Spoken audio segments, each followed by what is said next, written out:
Carlos Alcaraz is in big trouble. After the grass season ended, we were upbeat about his performance on hard courts, but it turns out that there are genuine things to be worried about. Alcaraz goes into the US Open as defending champion of a major for the first time in his career, but all of a sudden he's not the favorite. And on top of that, he faces form and injury concerns, a tough draw, and he's almost certainly going to lose his #1 status. So how did we get here?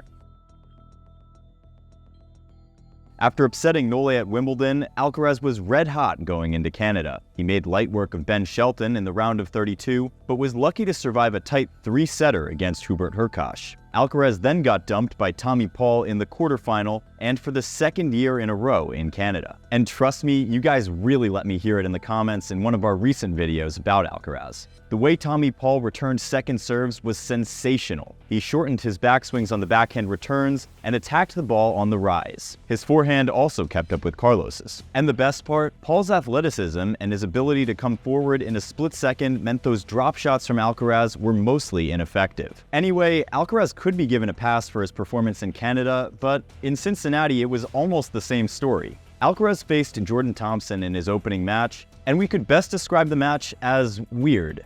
Maybe. The match lasted 3 hours and was interrupted by rain. In the first set, Carlos was down a break at 4-2, but managed to clinch it, winning 7-5 despite making 26 unforced errors. Thompson then responded by taking the second set, before Alcaraz stepped up to take the third as he recorded his 50th win of the year, 7-5, 4-6, 6-3. Alcaraz faced Tommy Paul in the next match, having lost to him 6 days earlier. Again, they spent over 3 hours battling it out on the hard court. Really, it was a crazy match. Tommy goes up 5-2 in the first set, but fails to close it out and then proceeds to lose in the tiebreak. The same thing happens in the second set. Tommy goes a break up, gets broken back immediately, and then breaks back again only to get broken for the second time while serving for the set. They go into a tiebreak after Carlos lets 3 match points slip away. The Spaniard then disappears and doesn't even win a single point in the tiebreak. Alcaraz managed to close it out in the third set after going up an early break and breaking again at the death 7-6, 6-7, 6-3. Alcaraz may have gotten his revenge, but it wasn't so convincing as both of them were inconsistent. Alcaraz faced 70th ranked Max Purcell in the quarterfinals of Cincinnati, and again, I'm not really sure why this one went the distance. Understandably, Purcell was on a roll and had taken out Casper Ruud and Stan Wawrinka en route to the quarters. He came up with big serves and also approached the net a total of 61 times, but just couldn't keep up with the high quality he started with.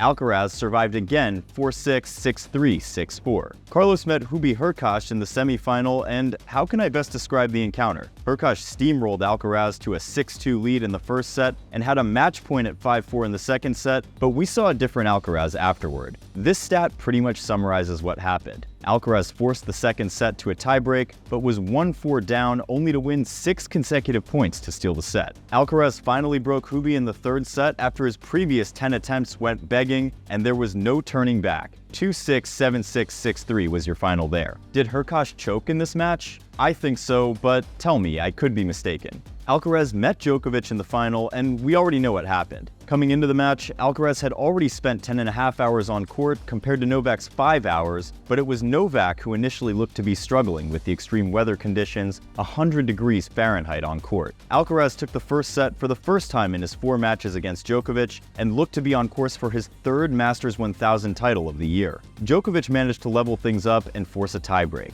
Nole stepped up in the decisive moments and stole the second, forcing a decider. Carlitos was pissed. Alcaraz saw the sting in his serve disappear in the third set, but he still managed to save 12 break points and multiple match points before losing in the tiebreak. Alcaraz broke down in tears as Nole let off a huge sigh of relief. Perhaps we didn't see the very best of Alcaraz in Canada and in Cincinnati, but that's not the only reason why I think he's in trouble. Carlitos' loss of form since Wimbledon has been quite strange, but let's let the numbers speak for themselves. Only 1 straight sets win in 8 matches. Also, he's had breakpoint conversion problems in those matches, converting only 25 of 88 breakpoint attempts. I'm not too good at math, but that's like a 28.4% conversion rate, which is well below his benchmark of 43%, and the world #1 service motion still doesn't look as fluid. I'd bet Juan Carlos Ferrero will be working on a couple of tweaks here and there. Carlos also seems to struggle when he meets players like Tommy Paul, who can take time away from him. Alcaraz played Tommy Paul and Hurkacz twice, and each time the matches were super close. At this point, we could argue that his apparent loss of form leaves him at risk of a major upset if he somehow manages to meet these guys at the US Open. You can bank on the likes of Sinner to use brute force and power to rush Alcaraz. Any idea why Carlos still isn't at his best yet?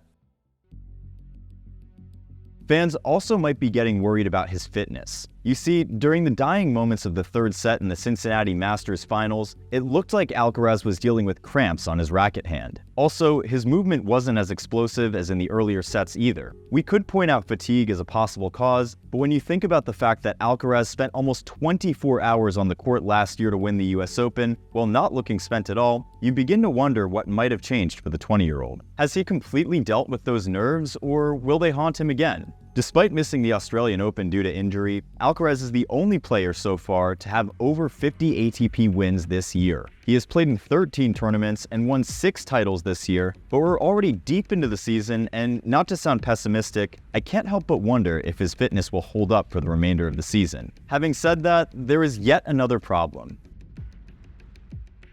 If Alcaraz had won the final at Cincinnati, he would have had an 820-point advantage over Djokovic, who occupies the second spot in the rankings. But now, only 20 points separate the two men. Essentially, what this means is that Alcaraz will almost certainly lose the top spot to Djokovic, since he has to defend the whole 2,000 points from his title win last year. All Djokovic needs to do is avoid a surprise first-round exit. Anyway, that hasn't happened since the 2006 Australian Open. It's so unlikely, so let's probably just scratch that. Alcaraz already qualified for the year-end championship a long time ago, and he still leads Nole by 510 points in the Pepperstone ATP Live Race to Turin. Hopefully, he'll be able to recover his world number 1 status by then and have a good shot at finishing the year as number 1 for the second time in a row, because Nole would need to defend 1,500 points from his ATP Finals win last year. Now, let's talk about the US Open draw.